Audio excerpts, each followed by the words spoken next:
In full disclosure, when the good folks at DCN sent around the first draft schedule for this presentation, they came up with his name is Fact-Checking Enough to Combat Lies and Conspiracies. And part of me wanted to say, no, that's a terrible title. I don't want to do that talk. But I couldn't come up with anything better. So we're going to stick with it, and we're going to have some fun. So I want to start by kind of setting the stage a little bit of where we are. Let's see if I'm going to get the clicker right.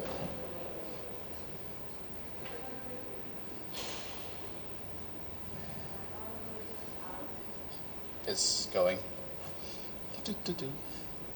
See, I'm going to learn this. We're going to learn this together.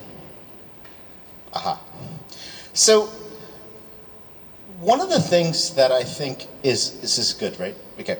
So one of the things that I think is, that I always think about when we talk about false news, misinformation, disinformation, fact-checking, is this concept that we all want to be right. No one really wants to be wrong. No one wants to share misinformation on their social networks.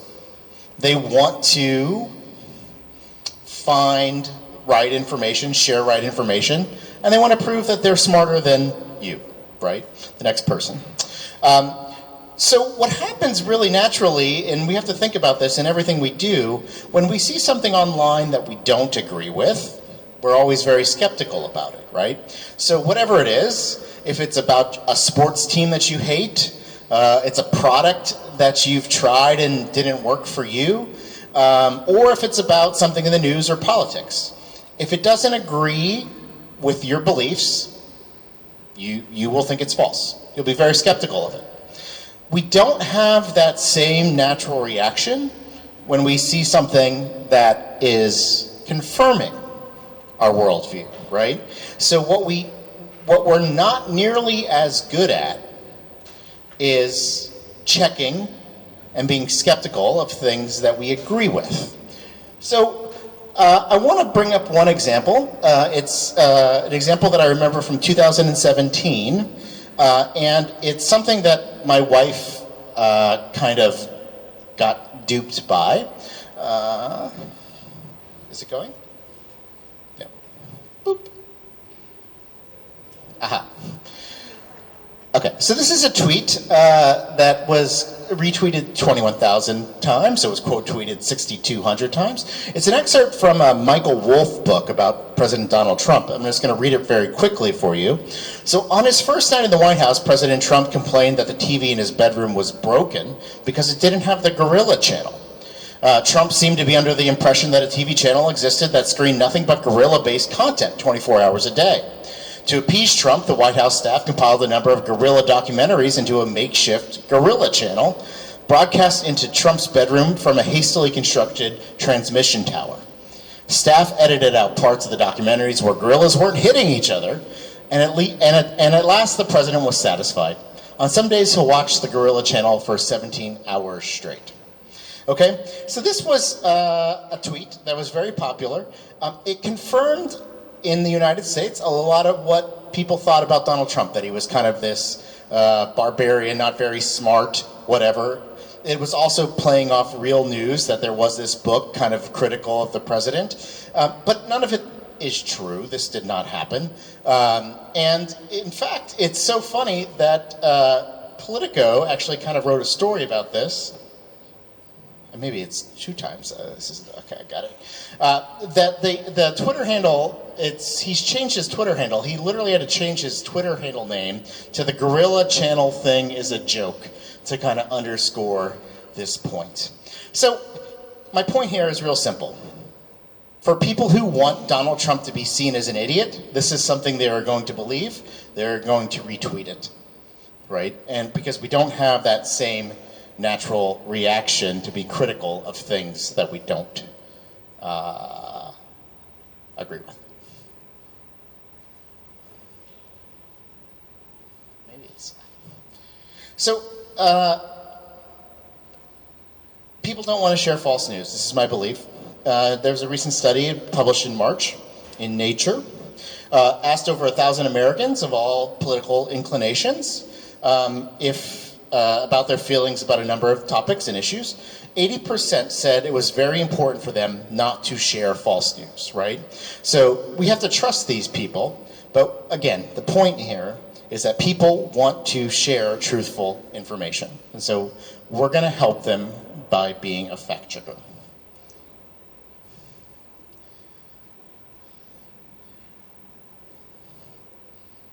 Too many slides now, I realize. Okay. So when we think of a fact checker, I think a lot of people have this inclination to think of us as guys who are going to help you understand what's right and wrong and make up your mind and help you make decisions about who you're going to vote for and what policies you believe. I really think, and I can't stress this enough, a fact checker is not someone who is out to change your mind, nor should it be a goal of ours or mine to change your mind about something. What we do is we help you get the best information possible so you can make the best decisions for yourself. So I'm not in the goal of getting you to vote for Donald Trump or Hillary Clinton or Joe Biden, whoever. I'm just helping you get better information so you can make better decisions. What professional fact checkers do is we hold the powerful accountable. We present information in a clear and consistent way. We have a repeatable process, and this is actually very important, that is fair and consistent and applies to everyone, right? So what we do it over and over again. We essentially take a subjective process in many ways, understanding the gray in an issue, and we try to make it as objective as possible. We avoid predictions, opinions, and hyperbole. So what are fact checkers good at? We help people understand difficult issues. We're independent and we're transparent. That's what we are. But we're also loaded with weaknesses. We can't fact check everything. This is the biggest one. Currently at PolitiFact, we have a partnership with Facebook where we are fact checking misinformation on the Facebook platform. On any given day, we might have access to 10,000 or more misleading or false posts. I have a staff of 15. I'm the largest fact-checking organization in the United States. Even if everyone does 3 assignments a day, which they don't, that's 45 fact checks out of a pool of 10,000. We can't fact check everything. We have limited resources because this work does not pay very well, right? A fact checker can maybe do 2 or 3 articles. Well, let's say they can do 5 articles a week, so 1 a day. That ultimately adds up to not a lot of fact checks. And of course, because we are the referee, we're saying what's true and what's not. We're a target for criticism, mainly among politicians or anyone we fact check, right? The people we fact check don't want us to exist because we're saying what they're saying is false. And so that's tough. The speed is a big problem, a big challenge for fact checking. In the time I'm giving this talk, if you all have the assignment to write a fake news or false news story, you can easily accomplish that, I think, and probably publish it to your feeds within the 20 minutes I'm speaking. So that would be 45 false news stories. Me, one person, I couldn't fact check any of them within the 20 minutes that it took you to create 50, right? So we're always gonna have a problem there. And then I think it's also important to acknowledge as fact checkers that we are human, which means we will make mistakes, we will screw up. And that hurts our credibility, of course, and it gives all of our critics a little more ammunition to kind of go after us. So I think, again, we win as a professional fact checker when we help people get a solid understanding of facts that they can use to make decisions and beliefs however they want. So I don't care what you believe in. I just want you to use the common same set of facts so that we all make the same decisions, because then we have a much better discourse in our society. So now I think I'm going to answer the question, is fact-checking enough to combat lies and conspiracies? And this is maybe not going to surprise you. So the answer is, I'm going to tell you that's me, I guess. And the answer is, no, it is not. And the answer is, It's going to get bigger. Go, get bigger. No! Of course not. Of course not. Professional fact-checking cannot begin to address fundamentally the way misinformation and disinformation spreads online, for all the reasons I just laid out. We're not fast enough. We don't have enough resources.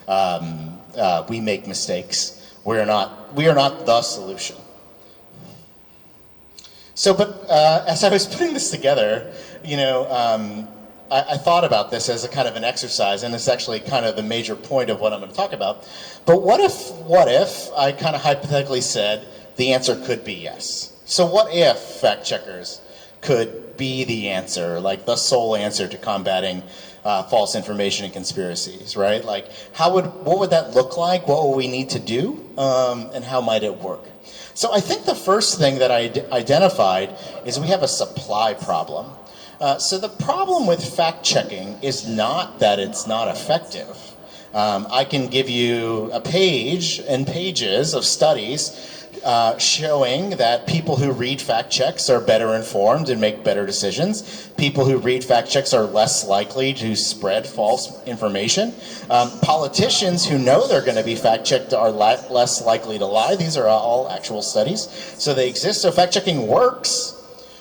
We know that social media companies like Facebook and TikTok and YouTube and Snapchat are using fact checks, and Twitter, are using fact checks to slow the spread of misinformation on their platforms. So we know we have a willing partner who can amplify some of this work. But the problem is fundamental. We need more fact checkers, right?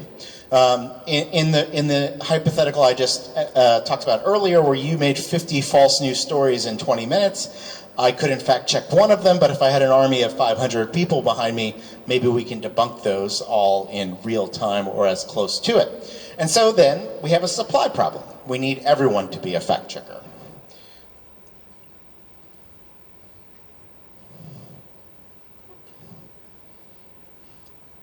So this is from that same study that I referenced earlier, the one where it said 80% of Americans don't want to share false news. They want to share truthful news. So these researchers, what they did is they went to these groups of folks and 5,000 users on Twitter, and they basically, the way the experiment worked is they sent them a question about kind of their habits and kind of how they were sharing information online. And in the question and in the prompt, they kind of hinted at, you should be accurate in what you share online. It's important, right? They didn't necessarily try to fact check anyone. They didn't want necessarily anyone to try to fact check. They didn't necessarily want anyone to say, oh my gosh, I can't believe it, They just kind of sent a quick, easy message saying basically it's important to be accurate in what you share online, and there's real world consequences if you don't. And so then what they did is they kind of monitored these 5,000 users for the next 24 hours to kind of see what happened. And what happened, lo and behold, was actually exactly the type of things we want. Those same users who were apt to sharing kind of misinformation in their Twitter feeds from websites like Breitbart or InfoWars, for 24 hours kind of stopped. So they stopped sharing those bad guys and they shared more of the good guys. Kind of outlets that in the United States, I think, are reputable and fair, neutral arbiters of information, groups like CNN, the New York Times, Washington Post, other. And so for 24 hours, just by that one little prompt, they were better. Now, they weren't fact checkers, but they were more cautious and more thoughtful about truth and facts. And I think that's a good lesson for us all.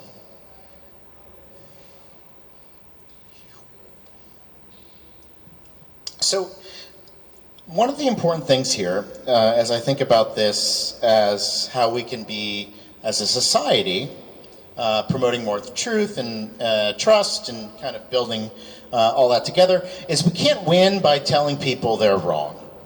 As a fact checker, it sounds weird, right? Because I think fundamentally every day what I do is just say, that's wrong, right? I get it. But when we talk to people and start out by saying you're wrong, no, that horse worm treatment won't cure your coronavirus, no hydroxychloroquine won't cure coronavirus, the people who believe that shut down. Why? Because people want to be right, and you're telling them they're wrong. Think about it. Anytime if I went up to you and we're having a conversation and I just kind of blurted out, no, you're completely wrong, you're not going to be happy with me because you want to be right. So instead of that kind of framing about how we talk about truth and facts, we need to start with a conversation. It needs to kind of go a little differently. We need to talk about how we're in this together. I often talk about it as like a journey in which we're going to discuss the path from a claim to the fact, so that we're asking and answering questions as a collective so that we can get there together. It's kind of like, like leadership management 101, where it's like, as the leader or the manager, I might have the idea, but it's going to ultimately be more effective if my team thinks it's their idea, right? It's kind of the same principle. We're going to talk. And the other thing we're going to do is we're going to teach and the skills of how to do this in a repeatable way over and over again through everything we do. So we're going to reinforce this conversation. We're going to reinforce this journey for facts to give our citizens, digital citizens around the world, better opportunities to be their own fact checker, to solve that supply problem. So this is actually, I don't write many fact checks anymore, I must admit, but this is one I wrote because this was a post that I saw on one of my friends' Facebook pages. This was last year during COVID 1.0 or whatever you want to call it. It was a post, it's hard to see maybe, but it's a post from Serena Williams, the tennis player. And I'm not going to read the whole post, but basically she goes on a little bit of a rant saying that, don't tell me how to feel about any of this stuff. I'll make it up from my own mind. And so it was kind of this personal empowerment vibe. Now, there's nothing in this that is worth fact-checking. There's nothing to fact-check in this statement. It's all opinion. But what's really important to know, and what happened, is someone, for whatever reason, took the this post, and attributed it to Serena Williams, the tennis player. It wasn't her. She never said that. And so I knew that right away because I knew Serena Williams watched tennis, watched her interviews. I didn't think she would say something like this, and I quickly within 10 minutes found out, no, this definitely isn't her. This is somebody else posing as her.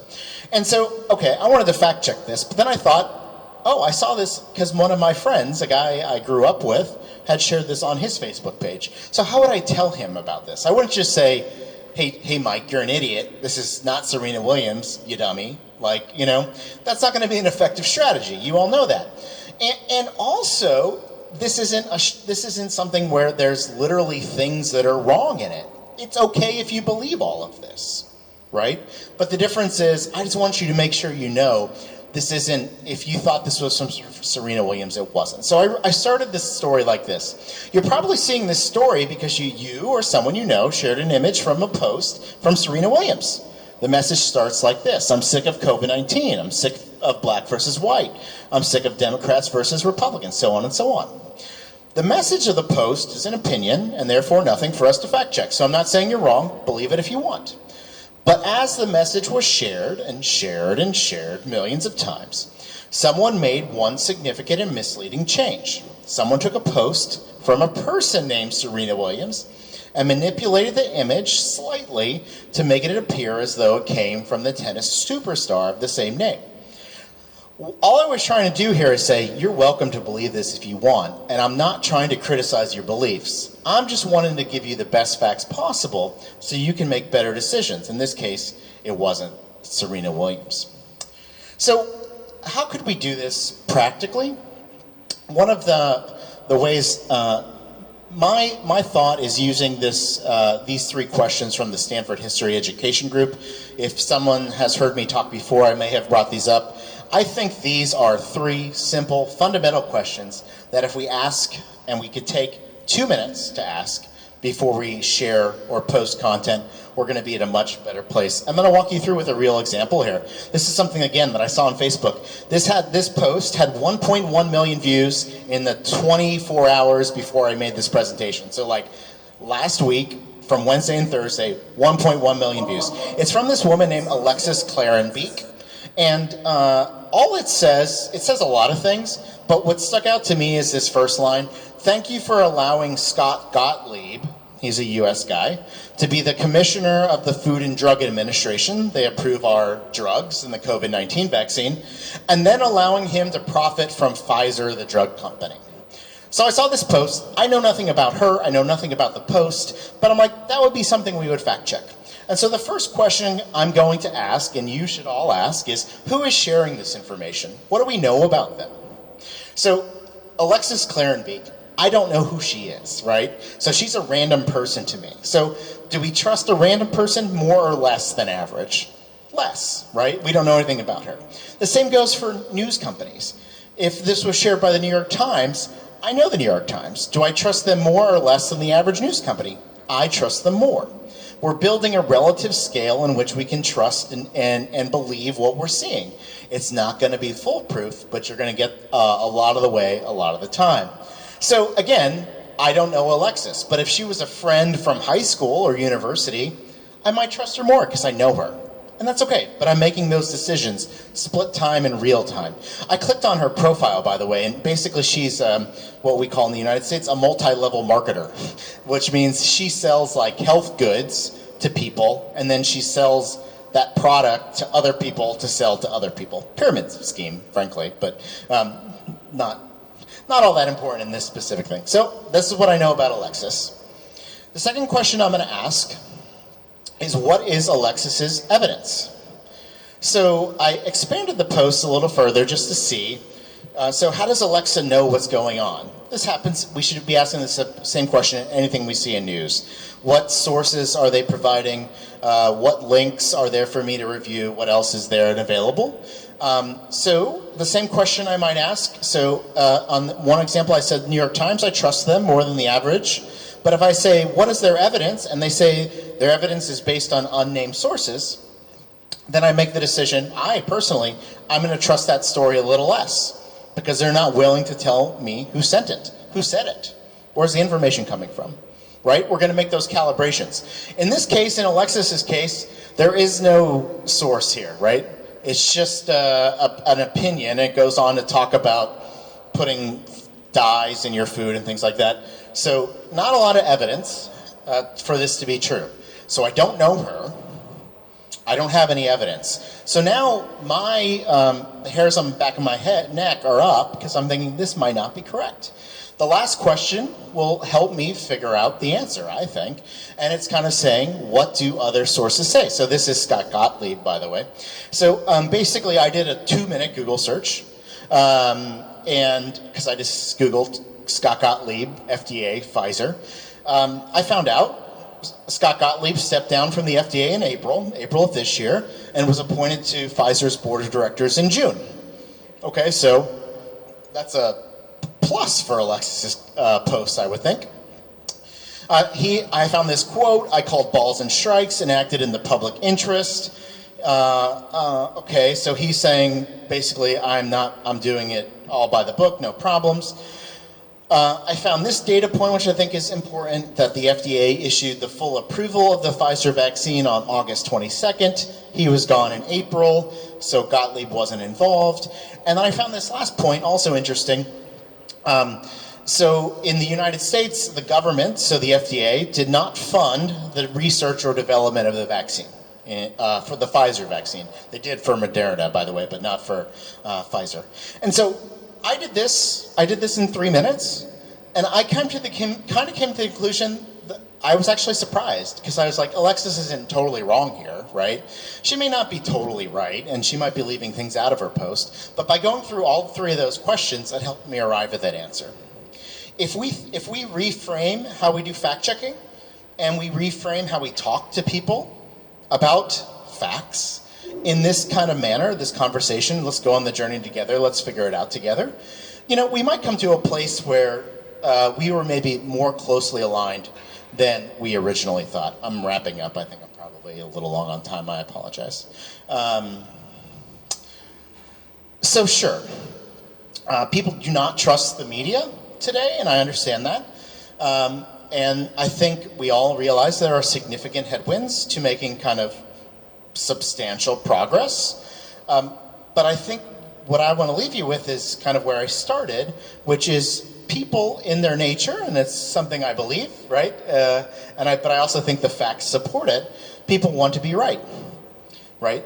It's in their nature. And so I think we have an opportunity to reach those 80% of people all around the world who want to be right, to help them, arm them with the questions and the knowledge of how to be right, and then continue to reinforce the concept of don't fall back into bad habits. And so, do I think fact-checking can cure the world's ills? Of course I do not, but I'm still hopeful. I remain hopeful. I've been doing this job for 11 years, and so I wouldn't be hopeful. Teach people how to be right, not how to fact-check.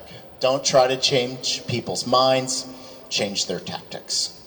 I think that's it. Thank you very much. It was great to be with you, and look forward to talking some more.